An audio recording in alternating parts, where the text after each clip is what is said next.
안녕하세요. 셀파컴퓨터 회계학원 원장 김혜성입니다. 자, 오늘은 지난 116회 전산회계 1급 실무 문제풀이를 한번 시작해 보도록 하겠습니다. 자, 우리 태림 상사의 2024년 12월 31일 결산 법인이고요. 자, 우리 문제 기초정보관리서부터 한번 출발해 보도록 하겠습니다. 기초정보관리 첫 번째 문제는 거래처 등록이었어요. 거래처 등록. 자, 그럼 이제 우리 메인 프로그램에 거래처 등록으로 한번 들어가 보도록 하겠습니다. 거래처 등록에 들어가셔서 우리 있는 그대로 데이터들 그냥 쭉 입력해 주시면 됩니다. 자, 우리 화면에 보이는 거래처 코드서부터 순서대로 출발해 보도록 하겠습니다. 자, 우리 프로그램에 일단 5000번 주식회사 대신전자 해주시면 되겠고요. 자, 그 다음에 유형을 반드시 여기에 유형이 매출이라고 주어져 있기 때문에 우리 여기 있는 거 매출 1번으로 선택해 주시면 되겠고요. 자, 그리고 사업자 등록번호 순서대로 108-81-13579 대표자 이름은 김영일, 종목은 제조, 업태 제조, 종목 전자제품. 주소는 그냥 타자 치시면 됩니다. 경기도 시흥시 정왕대로 그리고 56. 여기다가 괄호 열고 치셔도 되고 다음 줄에 정왕동 이렇게 치셔도 됩니다. 그래도 있는 글자는 그대로 전부 다 입력해 주시면 정답이 되겠습니다. 자, 그 다음 문제로 넘어가 볼까요? 두 번째 문제는 거래처별 초기 2월. 자, 그러면 우리 거래처별 초기 2월 들어가 볼까요?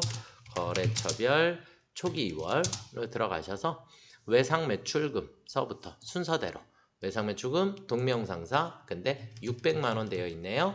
그래서 600만원. 그 다음에 받으러음, 그러면 받으러음 클릭해 주시고 남북 맞고요. 100만원. 네, 이렇게 해주시면 되겠고, 지급어음 들어가셔서 없으니까 FE 동서 해주시고 150만원입니다. 이렇게 처리해 주시면 되겠죠, 그쵸? 네, 이렇게 입력해 주시고 창 닫아 주시면 정답이 되겠고요. 자, 그 다음 문제입니다. 자, 우리 전기분 재무제표 자꾸 어려워 하시는데, 자, 전기분 손익계산서를 검토한 결과 다음과 같은 오류가 발견되었다. 오류사항 관련하여 전기분 원가명세서와 전기분 손익계산서를 수정하시오 이렇게 돼 있어요. 그래서 두 가지를. 자, 보니까 공장 건물에 대한 재산세 350만원. 공장 건물에 대한 재산세 그러면 얘는 우리가 뭐라고 처리해요? 세금과 공과. 그쵸? 대신에 500번대가 되겠죠. 517번 세금과 공과. 그래서 원가 명세서에 들어가야 해요. 얘는 전기분 원가 명세서에 추가 입력해 주셔야겠고요. 자, 그 다음에 판매비와 관리비의 세금과 공과금으로 반영되어 있다 그랬으니까 판매비와 관리비에 있는 세금과 공과에서 그러니까 전기분 손익계산서에서 손익계산서에 세금과 공과를 찾아가셔서 세금과 공과에서 마이너스 처리해 주시면 되겠습니다. 그러니까 세금과 공과금에서 차감해 주시면 되겠죠. 단 우리가 전기분 재무제표 입력하실 때 우리가 이런 상황이에요. 쉽게 말씀드리면 전기분 원가 명세서를 수정을 했어요. 그렇죠? 얘를 수정을 하게 되면 최종적으로 마지막에 있는 당기 제품 제조 원가가 바뀌게 돼요. 얘가 바뀌게 되니까 얘를 우리는 전기분 손익계산서에 가셔서 제품 매출 원가를 수정해 주셔야 합니다. 아시겠죠? 그래서 이 부분이 더 중요한 부분이라 이걸 여러분들은 꼭 체크를 그래서 전기분 재무제표 연결되어 있는 걸 순서대로 잘 짚어보시기 바라겠습니다. 자, 그러면 이제 우리는 처음에 어디부터 시작할까요? 아무거나 시작하셔도 돼요. 자, 전기분 원가명세서서부터 갈까요? 원가명세서에 가시면 원가명세서에다가는 우리 어떻게 해야 돼요? 517번 세금과 공과에 350만원을 추가. 그러니까 여기에서 세금과 공과 목록을 찾아보시다가 없으니까 517번 세금과 공과 350만 원을 더 넣어주시면 됩니다. 어쨌든 얘를 넣어주면 단기제품 제조원가가 바뀌게 돼요. 얘는 이쪽 옆으로 화면 옆으로 조금 옮겨놓을게요. 우리는 이 금액을 잠시 후에 또 써야 되니까. 자, 그리고 전기분 손익계산서로 갈 거예요. 손익계산서에 제품 매출 원가에 가셔서 단기제품 제조원가 여기 있는 금액을 그대로 그러니까 107650 뿔 이렇게 수정을 해주시고요. 그렇게 되면 단기순이익이 바뀌게 돼요. 단기순이익이 바뀌지만 우리는 그 다음에 다시 뭐를 해야 되냐면 세금과 공과에서 350만 원을 빼주시면 됩니다. 그럼 얘를 빵원 이렇게 입력을 해주셔도 되고요. 아니면 이 줄 자체를 아예 F5 눌러서 삭제하셔도 상관없으십니다. 그러면 단기순이익이 정상적으로 다시 됐죠. 이해가 되셨을까요? 요거는 다시 돌려서 또 한번 보시기를 부탁드리도록 하겠습니다. 자, 그러면 전기분 재무제표까지 문제를 풀어봤고요. 자, 그 다음은 이제 일반 전표 입력 메뉴를 작성을 할 거예요. 일반 전표. 자, 날짜 신경 쓰셔야 합니다. 8월 5일이고요. 회사는 운영자금 문제를 해결하기 위해서 보유 중인 기경상사의 받으러음 100만 원을 기경상사의 받으러음 100만 원을 한국은행에서 할인했대요. 한국은행에서 할인했고 할인료 26만 원 그랬어요. 할인료 그러면 할인료는 우리가 뭘로 처리해요? 매출, 채권, 처분, 손실. 네, 이거는 우리가 매각거래의 기본이니까 이건 암기를 조금 해주시면 되겠고 나머지는 보통예금 계좌로 입금받았습니다. 자, 그러면 우리는 일반 전표에 가셔서 일반 전표 입력 들어가셔서 날짜는 8월 5일입니다.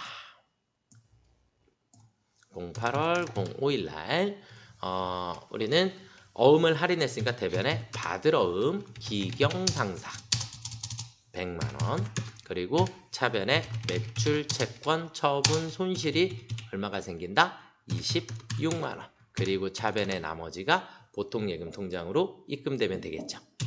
이해가 되셨을까요? 네. 자, 다음 문제로 넘어가 보겠습니다. 다음 문제는 8월 10일이고요. 8월 10일 본사관리부 직원의 국민연금 80만원과 카드 결제 수수료 8,000원을 하나카드로 결제를 했어요. 이해가 되셨나요? 납부한 국민연금 중 그러니까 80만원 중 50%는 회사부담금.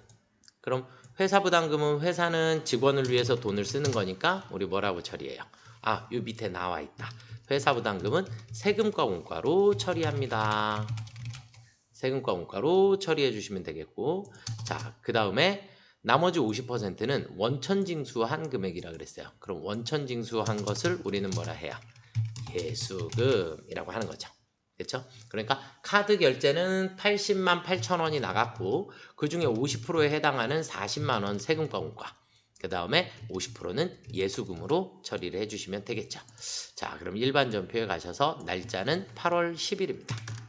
8월 10일. 그러면 우리는 차변에 우리는 817번 세금과 공과가 40만 원. 그리고 차변에 원천징수한 건 예수금 40만 원. 그리고 차변에 수수료 비용 831번 수수료 비용이 8,000원. 그래서 이 모두를 대변에 하나카드로 결제했으니까 미지급금 하나카드 이렇게 선택해 주시면 되겠죠. 이해가 되셨을까요? 네, 자 다음 문제로 넘어가 보도록 하겠습니다. 8월 22일 공장에서 사용할 비품을 대주주로부터 자 날짜는 8월 22일 대주주로부터 무상으로 받았대요. 무상으로. 자 무상으로 받으면 우리 계정 과목 뭐예요?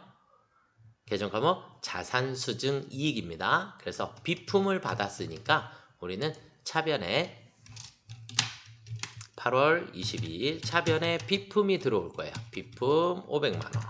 그리고 대변에 자산수증 이익이다 라고 처리해 주시면 됩니다. 이건 무상으로 받는 것들은 계정 과목 자산수증 시험장에서 진짜로 잘 생각이 안 나시나 봐요. 그래서 우리가 두 가지 계정 과목이 있는데 자산수증이익이라는 계정 과목하고 그 다음에 채무면제이익이라는 계정 과목.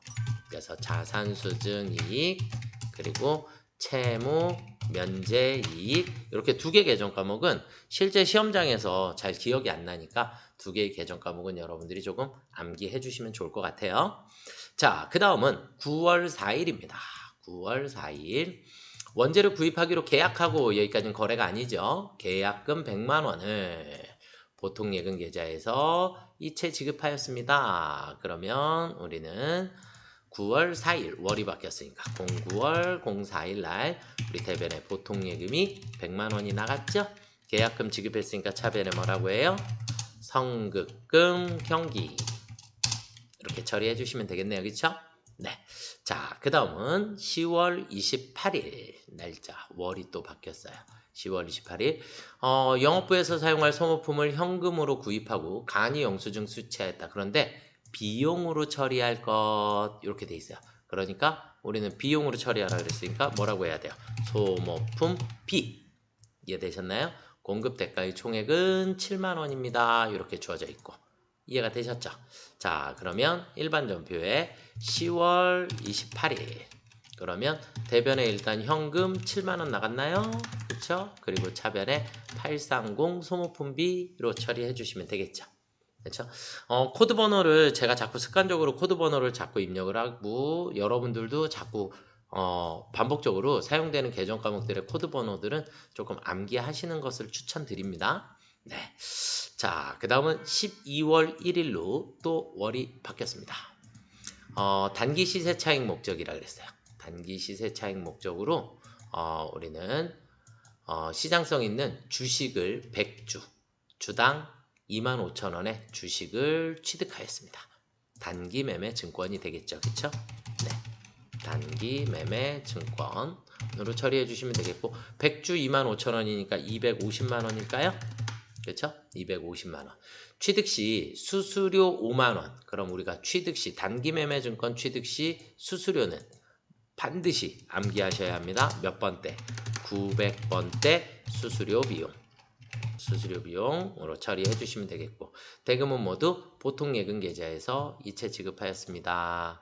자, 그러면 우리 일반 전표 12월 01일 날 우리는 차변에 단기 매매 증권 250만원 그리고 차변에 수수료 비용 치시는데 900번대 그래서 984번에 있는 수수료 비용 금액은 5만원 그리고 대변에 보통 예금이 빠져나가면 되겠죠.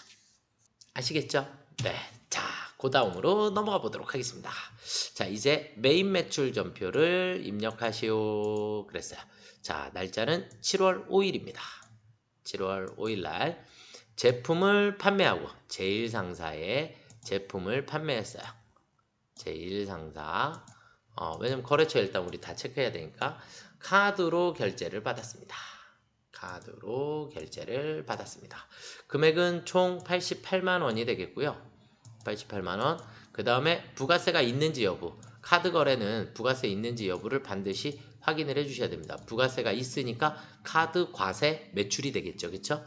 부가세가 없으면 카드 면세가 될 수도 있고 문제에서 영세가 나올 수도 있고 이건 확인을 해주시면 되겠고 그래서 우리는 부가세가 있는 카드 과세. 자, 그러면 메인 매출 전표. 메인 매출 전표 입력으로 가셔서 7월 05일입니다. 7월 5일 날 카드로 결제 받고 그랬으니까 카드 과세 매출 17번이고요.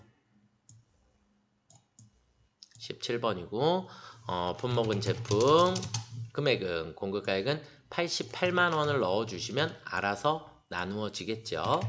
88만 원 넣어 주시면 금액이 알아서 나눠질 거고 거래처는 제1상사 그리고 카드사 FE 눌러서 삼성카드입니다. 붕괴는 카드로 끊어주셔도 되고요. 외상으로 끊어주셔도 됩니다. 아시겠죠? 네. 그리고 외상 매출금에 카드사가 걸려 있어야 돼요. 우리가 붕괴를 가끔 카드로 끊었을 때 여기가 미수금이라고 나올 때가 있거든요. 미수금이라고 나오면 외상 매출금으로 고쳐주시면 되겠고 상거래니까 그리고 삼성카드 반드시 이렇게 빨갛게 나와야 합니다. 거래처가 달라졌기 때문에. 이해가 되시죠? 네, 다음으로 넘어가 보겠습니다. 7월 11일 거래이고요. 7월 11일 거래는 제품 판매하고 100만원 현금, 1,500만원은 어음받고 나머지는 외상으로 했대요. 어쨌든 제품을 판매했고요. 연분홍 상사 이렇게 되어 있고, 그 다음에 전자세금계산서 보이시죠? 그러면 과세 매출이 되겠죠. 그쵸? 날짜는 11일 날 우리는 과세 매출 제품 팔았고요. 총 공급가액은 세금계산서에 여기에 공급가액 3천만원 보이시죠? 그래서 3천만원에 300, 거래처는 연분홍 이렇게 입력해 주시고, 전자세금계산서입니다. 그 다음 분계는 여러 가지로 결제를 했기 때문에 혼합. 그래서 제품 매출했고요. 그리고 차변에 현금 100만원, 그리고 차변에 1,500은 어음 받았으니까 받을 어음 1,500, 그리고 차변에 나머지는 외상 매출금으로 이렇게 다 금액이 나와 있죠. 이해가 되셨을까요? 네, 여기까지. 자, 그 다음으로 넘어가 보겠습니다. 10월 1일입니다. 10월 1일 제조 공장 직원 야근식 때. 그럼 공장 직원 야근식 때는 우리가 500번대의 복리후생비가 되겠죠, 그쵸? 복리후생비 511번. 네, 대형마트가 거래처예요. 네, 쌀 면세라 그랬고요. 110만원 구입하고 보통예금에서 이체 지급하였고, 지출 증빙으로 현금 영수증을 발급받았다. 그러면 현금 영수증을 발급받았는데 우리는 쌀 뭐에 해당한다? 면세에 해당한다. 그럼 현면이라고 처리를 해주셔야죠. 그래서 현금 영수증이고, 여기 보시면 부가세가 비어있다라는 거, 여기가 비어있죠. 그렇죠? 그래서 면세입니다. 이렇게 보시면 될 것 같아요. 금액은 110만원 나와 있고요. 자, 그러면 우리는 10월 1일 날 쌀을 샀어요. 그럼 면세, 현금 면세 62번입니다. 쌀 공가액은 110만원, 거래처는 대형마트, 그리고 분계는 혼합, 차변에 511번 복리후생비, 대변에 보통예금 빠져나가면 되겠죠. 그렇죠? 네, 이렇게 보시면 되겠습니다. 자, 그 다음은 10월 30일 거래입니다. 10월 30일 거래고, 미국의 나이스 플래닛? 네, 이렇게 되어 있고, 5만 달러를 수출을 했어요. 수출 신고일은 우리가 아무짝에도 쓸모없는 그런 날짜고요. 선적일, 오늘이죠. 그쵸? 우리는 오늘 날짜가 중요하고. 그럼 이 밑에 기준 환율 나와 있는 것도 10월 25일의 환율은 우리가 필요가 없어요. 그리고 오늘은 10월 30일, 이게 우리가 중요한 날짜가 되겠고요. 일단 직수출하였다 이렇게 되어 있고, 대금 중 2만 달러는 보통예금 계좌로 입금받았으며 나머지는 11월 3일에 받기로 하였다.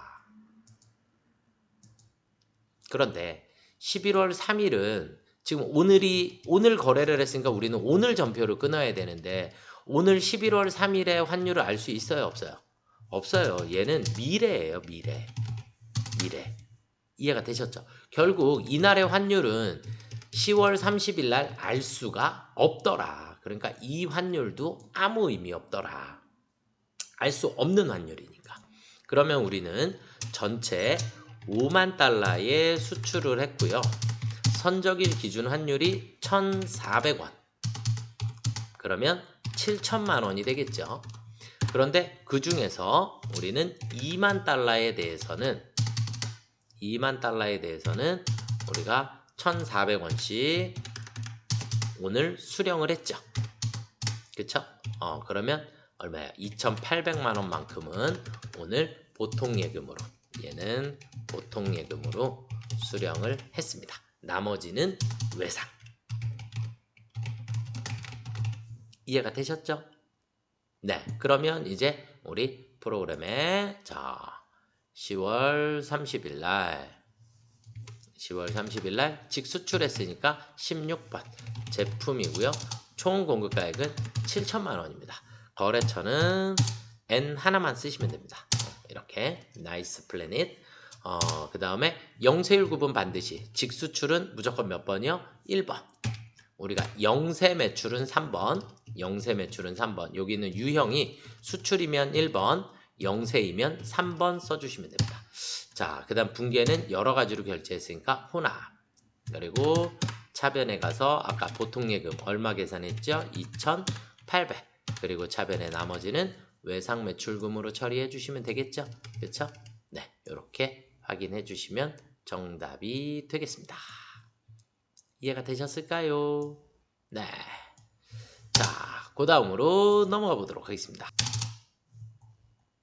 11월 30일. 날짜는 11월 30일이고요. 제니빌딩으로부터 임차료에 대한 공급가액 300만원, 부가세 별도라고 했고요. 전자세금 계산서를 수취했습니다.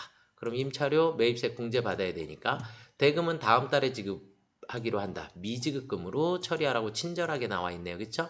네. 자, 그러면 매입 매출 전표에 11월 30일 우리는 과세 매입 임차료 공급가액은 300만원, 거래처는 제니빌딩. 전자인가요? 네. 분계는요? 혼합. 왜요? 임차료니까. 임차료 영업부거니까 800번째 임차료 쓸 거고, 임차료니까 외상이라는 표현 못 써요. 그쵸? 그래서 대변에 미지급금으로 처리해 주시면 되겠고요. 이해가 되셨을까요? 네, 이렇게 매입 매출 전표를 살펴보았습니다. 자, 그 다음은 한 문제가 더 남았군요. 12월 10일. 자, 건축물이 있는 토지를 취득했어요. 자, 건축물이 있는 토지를 취득. 오늘 토지를 취득했다. 얘가 더 중요한 말이에요. 토지를 취득했다. 취득하여 그 건축물을 철거하고, 건축물을 뭐하고? 철거하고 토지만 사용하고자 한다. 그러면 건물이 있는 걸 샀는데 거기 있는 건물이 우리가 필요가 없어서 철거를 했다. 그래서 이 철거 비용에 대한 회계 처리를 할 거예요. 이해가 되셨나요? 시온건설로부터 아래에 전자세금 계산서를 발급받았다. 그런데 여기서 이제 우리가 중요하게 한 가지 알아두셔야지 되는 건, 우리가 철거비를 토지 취득 시 철거 비용은 토지의 취득 원가에 포함시켜 주셔야 합니다. 이해가 되셨을까요? 그러면 이걸 이제 우리가 뭐라고 표현하는 거냐면 토지의 자본적 지출이다. 토지의 자본적 지출이다 라고 얘기를 했으니까 토지의 자본적 지출은 우리가 불공사유에 해당한다. 얘는 뭐에 해당한다? 불공. 이해가 되셨을까요? 그래서 세금 계산서가 있음에도 불구하고 여기 있는 매입세 600만 원은 우리가 공제를 받을 수 없게 됩니다. 그래서 우리가 불공으로 처리를 해주시는 거고요. 자, 우리가 전표에 12월 10일 날 불공. 그래서 철거 비용 해주시면 되겠고, 공급가액은 우리 아까 6천만 원에 600만 원이 되겠네요. 그쵸? 네, 6천만 원에 600. 거래처는 시온건설.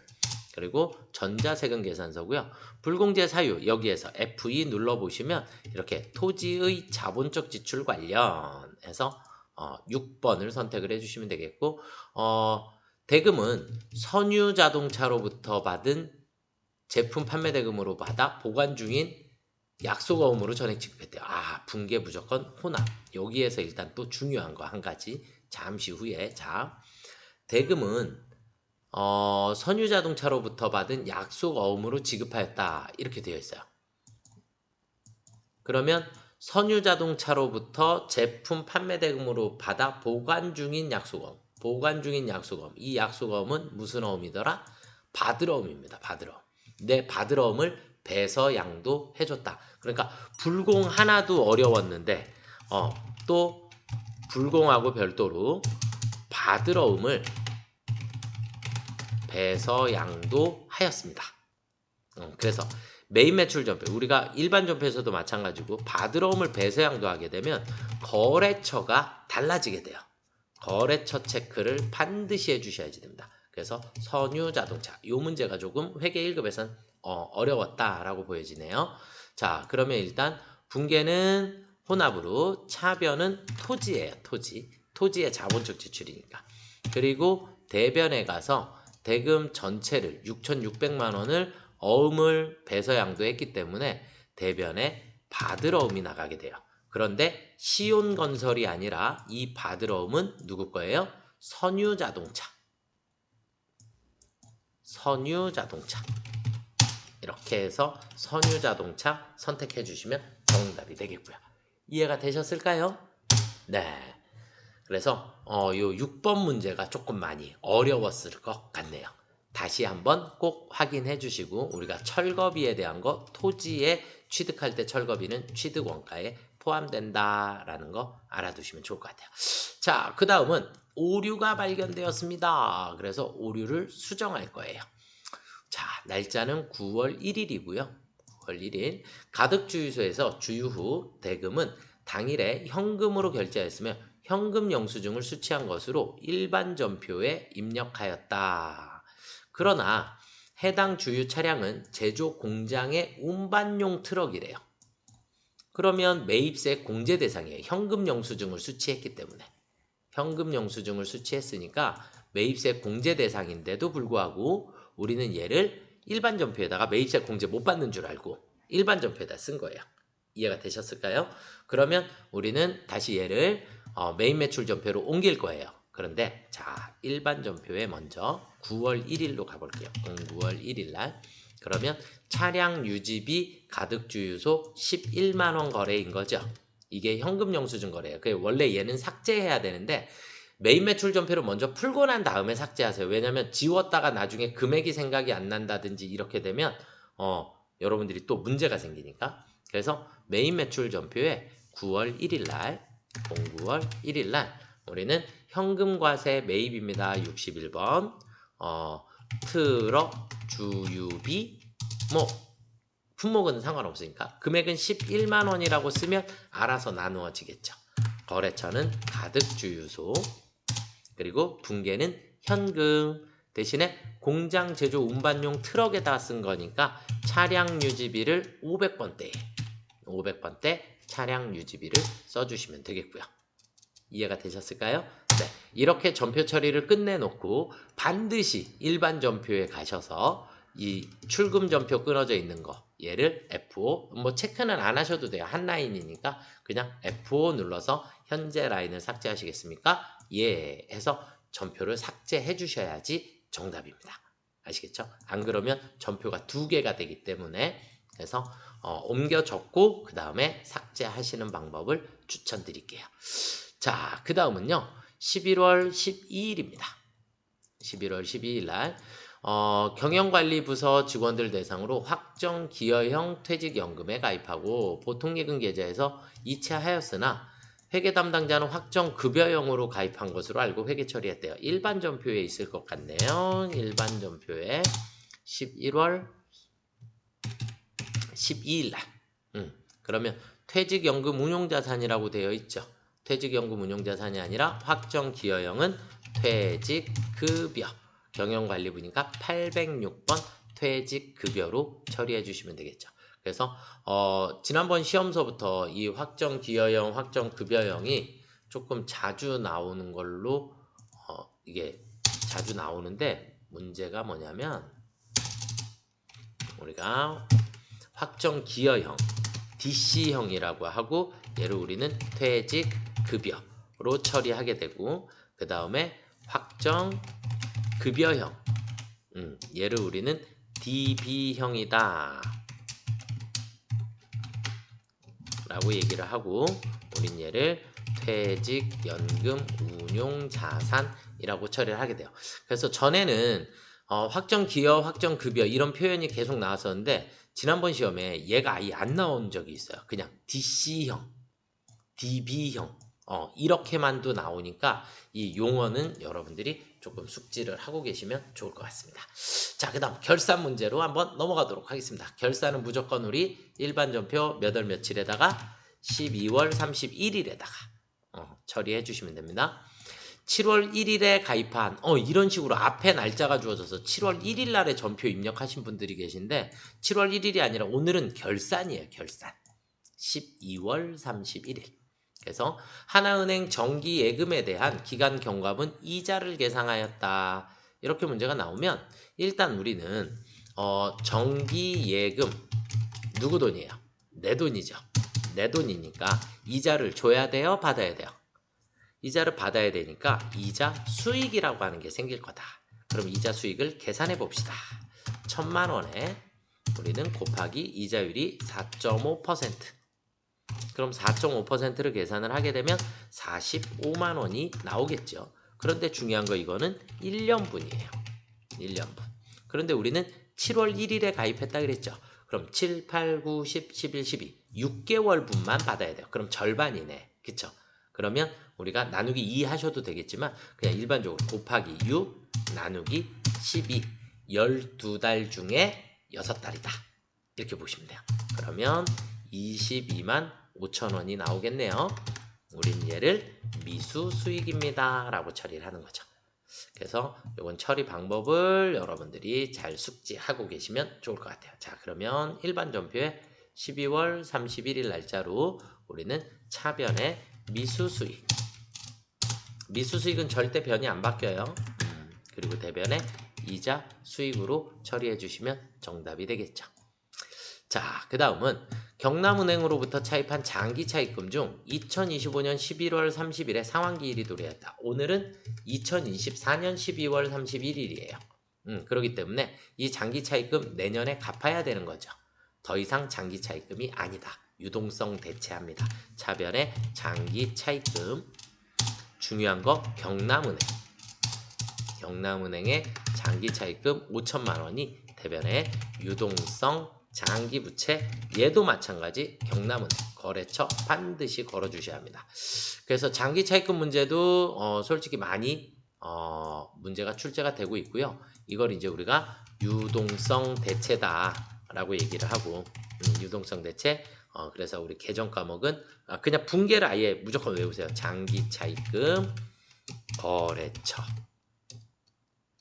그리고 대변의 유동성 장기 부채 거래처 이렇게 아예 통째로 외워두시는 게 조금 좋을 것 같습니다.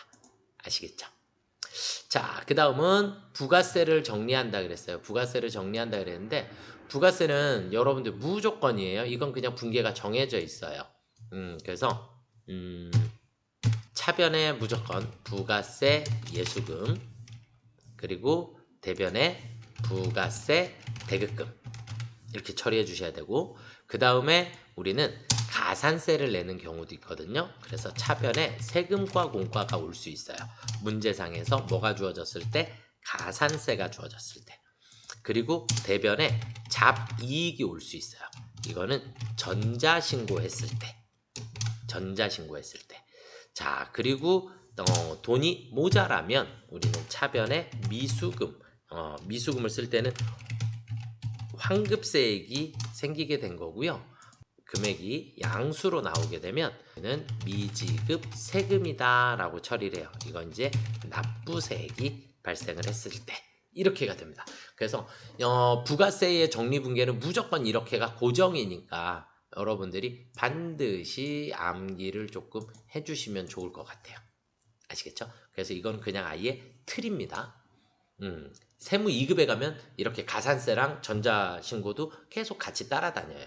그래서 자 일반 전표에 이 순서 그대로 예수금 여기 있죠? 예수금 차변에 부가세 예수금 5,234만 6,500원 그리고 대변에 부가세 대급금 5,274만 9천원 해주시면 대차 차익이 마이너스 다른 것들은 없으니까 마이너스로 생기면 무조건 차변에 뭐라고 한다? 미수금.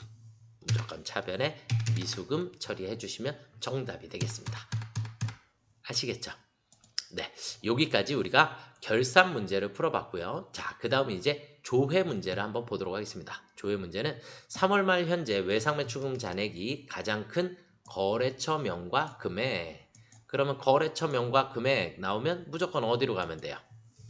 거래처 원장.